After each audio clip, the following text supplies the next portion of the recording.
నల్గొండ జిల్లాలోని డిఓ భిక్షపతి గారి వివాదం అనేది భార్యాభర్తల వివాదం అనేది మనందరికీ తెలిసిన విషయమే.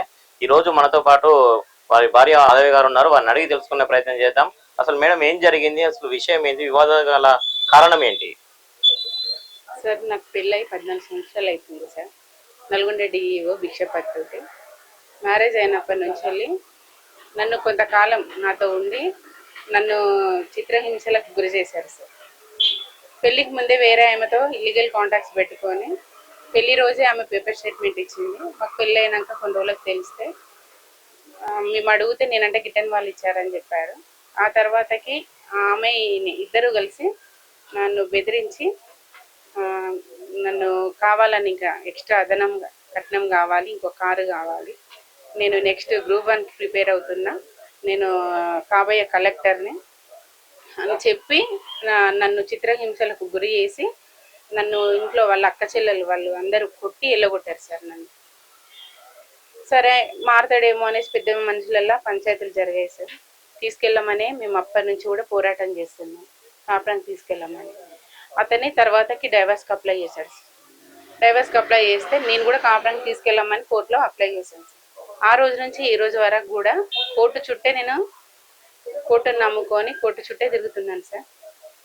మారతాడేమో తీసుకెళ్తాడేమో అనేది చూస్తున్నాను. ఇన్ని రోజులకి అసలు ఎప్పుడైనా కూడా బయటనైనా మాట్లాడుకుందాం, నన్ను తీసుకెళ్ళండి అని నేను ఎన్నిసార్లు బతిమలాడినా నన్ను నా మాట వినకుండా వెళ్ళిపోయేవాడు.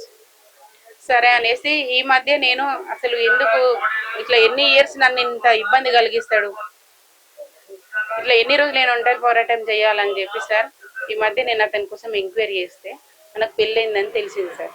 అది నిజమైన కాదా అనేసి వాళ్ళ ఇంటికి వెళ్ళి చూస్తే వాళ్ళు ఇద్దరు ఉన్నారు సార్. అప్పుడు నేను నన్ను నిలదీసి అడిగాను, ఎవరు ఏమీ అడిగానంటే నా ఫ్యామిలీ అని అంటున్నారు సార్. పిల్లలు ఉన్నారు. నన్ను నేనుండగా కోర్టులో కేసు నడుస్తుంటే నువ్వు కోర్టు సమస్య క్లియర్గా ఉంది, నువ్వు ఇంకొక అమ్మతోటి ఎట్లా ఉంటావు, ఎట్లా పిల్లలను అంటావు అనేసి నేను అడిగితే నీతోటి ఏమైతే అది చేసుకో, నువ్వు ఇక్కడి నుంచి నడు, నీతోటి ఏం కాదు,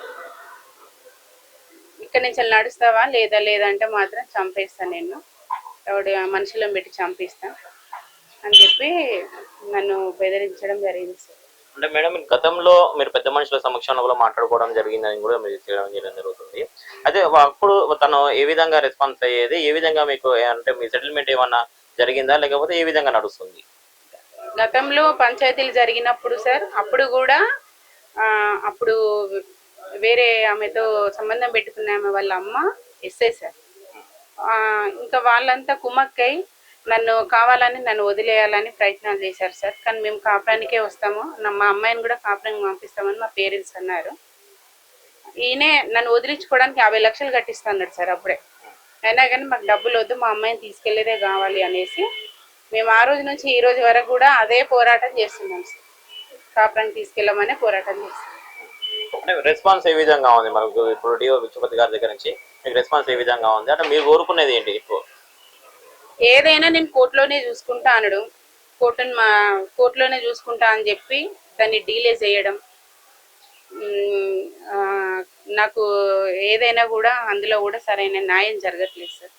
అందుకే నేను ఏదున్నా కూడా సరే బయట నన్ను మాట్లాడుకుందాను, నన్ను తీసుకెళ్ళమనే నేను బయట కూడా కొట్లాడుతున్నాను సార్.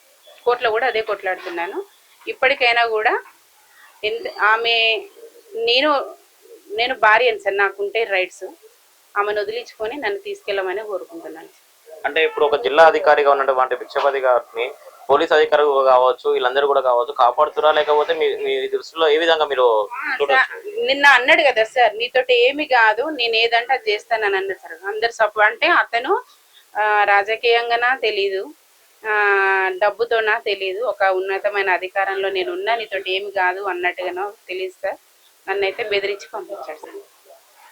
చూసారు కదండి, ఈ రోజు మనతో పాటు మాధవి గారు ఉన్నారు. వారు తెలియజేయడం జరిగింది, గత సంవత్సరాల నుంచి కూడా మేమందరం కలిసి ఉండే వాళ్ళము. అయినప్పటికీ కూడా ఆ డిఓ భిక్షపతి ఎవరైతే ఉన్నారో అంతకు ముందే ఇలాంటి అనేక ఆరోపణలు తన మీద ఉండడం జరిగింది. అయినప్పటికీ కూడా మేము పెద్ద మనుషుల సమక్షంలో కూడా మేము కూర్చొని మాట్లాడుకుని సెటిల్మెంట్ కూడా చేసుకోవడం జరిగింది. అయినప్పుడు దానికి కూడా అంగీకరించకుండా కావాలని తను విడాకులు కోరి ఆ కోర్టులో కేసు వేయడం జరిగింది. అనంతరం కోర్టులో కేసు వేసినప్పటికీ కూడా తను అందుబాటులో లేకపోవడం, తను కలవకపోవడం, ఉండకపోవడం అవన్నీ కూడా చేయడం జరిగింది అనేది వారు తెలియజేయడం జరుగుతుంది. ఆ తర్వాత వీళ్ళు ఎంక్వైరీ చేయంగా తను మరొకరితో ఉంటున్నారని చెప్పేసి వీళ్ళకి తెలియజేయడంతో వీళ్ళు తక్షణమే వారిపై ఎవరో తెలుసుకోవడం కోసం అని చెప్పేసి వాళ్ళ ఇంటి వద్దకు పోవడంతో అక్కడ ఘర్షణ అనేది చోటు చేసుకుందని చెప్పి తను చేయడం జరుగుతుంది. ఒక జిల్లా అధికారి అయి ఉండి కూడా తనకు న్యాయం చేయకపోతే మాకు మిగతా వాళ్ళకు ఒక ఎడ్యుకేషన్ డిపార్ట్మెంట్ లో ఉండి మిగతా వాళ్ళకు ఏం న్యాయం చేస్తారని చెప్పేసి కూడా వాళ్ళు కోరుకోవడం జరుగుతుంది. వాళ్ళు కావాల్సింది కూడా జస్ట్ ఒక న్యాయం మాకు కావాల్సిందే, మాకు ఒక భార్యగా నా స్థానం నాకు కావాలని చెప్పి తను కోరుకోవడం జరుగుతుంది. దీనిపై మనకు ఇంకా అంశాలు ఎవరైతే పోలీస్ డిపార్ట్మెంట్ ఉన్నారో వాళ్ళు ఎంక్వైరీ చేసి దానిపై చర్యలు తీసుకోవాల్సిందిగా వాళ్ళు కోరడం జరిగింది.